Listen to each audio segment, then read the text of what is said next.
What's up, beautiful people? It's your girl, Nee Nee Adams. I'm in the building. I'm your host for Underground Rail, UGR. And I'm so excited that you guys joined us today. This week is crazy. We've been talking about angry black women, that topic, right? Just that alone is just crazy, right?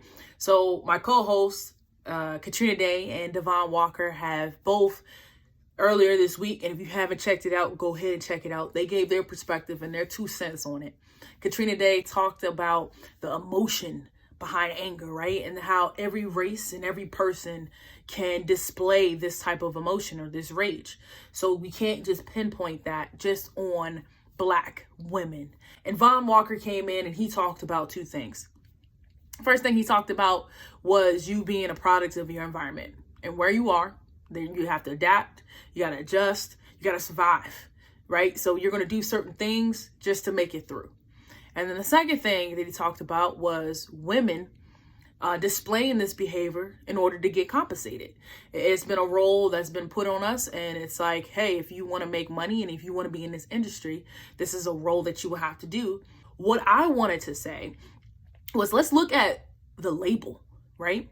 And what I mean by that is, like, why would you label a strong race, a strong woman, angry, right? It's interesting, right? Let's look at a few things. If we think about with white supremacy, they like to label or target certain things to make it look as less value, right? So if we think about the word black, and they like to associate that with evil or violence, and it's used as a way and a tool to the framing word used to dismantle the black race. Anything that's used for evil, God can turn to good.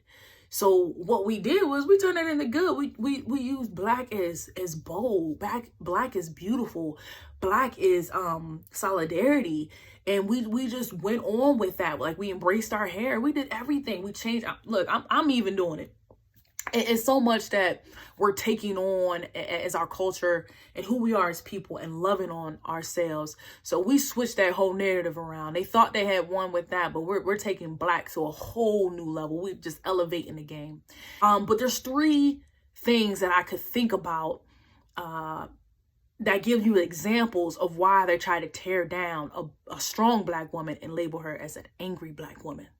But here's why they don't want to say that. And I'm gonna give you some points. Labels have been placed on black women for a long time, since we came here to America. Think about what they used to call us, Mammy, back then. Mammy was a well-known racial caricature that was placed on African-American women. During slavery and all the way till Jim Crow era, it was an image. It was a political, a social, economic image that was placed on black women to show us how we are presented in America. Even during slavery, it was positioned to us to where we believed, and if you looked at the image, it was as a black face and she's smiling, and it just showed that she was content and she was happy being a slave. We all know that that's a lie, but you got to think about why they did this. Even in the Bible, if we reference the Bible, there was women of color throughout the Bible who did powerful things, who were there to help God's plan and his purpose. Let's look, for example, Deborah.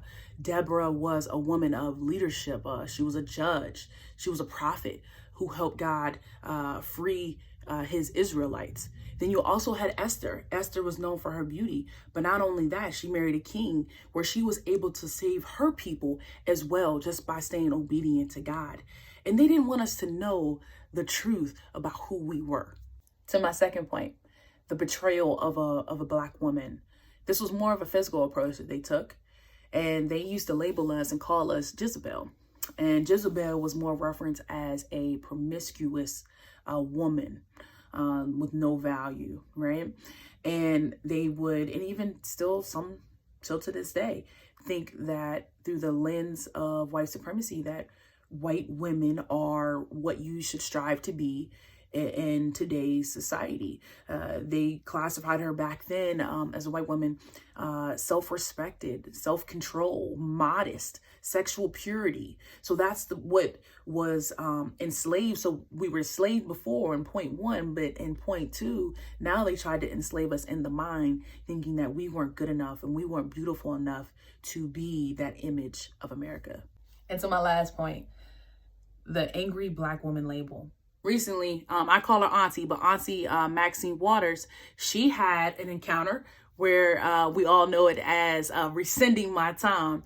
And, she was in a predicament where she was given a question, and that question was evaded. And in that time, she took it upon herself in the realms of what she was supposed to do and allowed to do.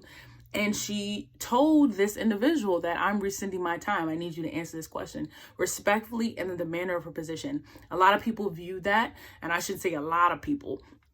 Some of the people who view us as angry Black women were on the side of she was disrespectful. She wasn't doing things right and saying, oh, the Republicans wouldn't do that. Kill the noise. What I'm saying is this woman was in her right, and she was in a position where she needed to be respected, and she wasn't at that time. So she was assertive, she was firm, and she let it be known that you're going to respect my position. And all those three things is showing that white supremacy is trying to put this label on us, but we are strong, we are powerful, and we are God-fearing women, virtuous women that can do so much for this world. And that's why they try to put us down. But don't forget, adjust your crown, fix it, boo-boo, and pick it up and go, because we are strong. So don't look at these labels. And I think that's the main reason for it, is being classified as an angry Black woman, is because they know our strength, they know our value, and they don't want us to elevate to that. Because the moment that we peak, we hit our pinnacle, oh, it's over. It's over. But that's the thing, is that they don't understand that it's not us against them. Y'all hear me? It's not us against them. It's us coming together and working together. So let us reach our pinnacle. Let us reach our heights. Because trust me, it will be a way so much better situation than it is right now. But that's us coming together and working. So throw out the labels, throw out all that. Let's all come together and be one. But that angry Black woman, I'm not with it. So those are my reasons. Tell me what you think. Comment below. Also, go back and watch the last couple videos that we've been talking about this topic. Next week, we'll have some more material coming out your way. So stay tuned, subscribe, like, and just comment so we can go ahead and keep this conversation going. Until next time, inspire, uplift, and empower one another. Have a good one. Peace.